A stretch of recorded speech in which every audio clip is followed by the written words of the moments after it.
ताज़ा तरीन वीडियोस के लिए चैनल को सब्सक्राइब करके बेल आइकन और ऑल नोटिफिकेशन पर क्लिक करें ताकि आपको मिले हर खबर सबसे पहले।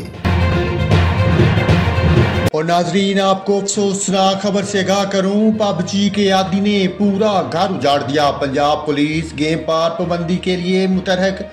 लाहौर में मोबाइल फ़ोन गेम के जुनून ने हकीकत और तखील का फ़र्क मिटा दिया। लाहौर का एक हंसता बसता घर उजाड़ दिया। कहना के रैशी 18 साल नौजवान ने माँ, बहनों और भाई पर ये सोचकर गोलियां चला दी कि गेम की तरह सब दोबारा जिंदा हो जाएंगे। मुलजम कत्ल करने के बाद घर के निचले हिस्से में सो गया था। इस मामले पर पंजाब पुलिस ने सूबाई और वफाकी हुकूमत से पबजी गेम पर पाबंदी की सिफारिश का फैसला किया। तर्जमान पुलिस के मुताबिक लाहौर के इलाके कहना में वालदा और 3 बच्चों का कातिल लड़का पबजी गेम का आदी है। मुलजम ने यह सोचकर गोलियां चलाई कि गेम की तरह सब दोबारा जिंदा हो जाएंगे। तर्जमान पंजाब पुलिस के मुताबिक मुलजम कत्ल करने के बाद घर के निचले हिस्से में सो गया था और मुलजम फैसलाबाद के करीब गांव में छुपा हुआ था।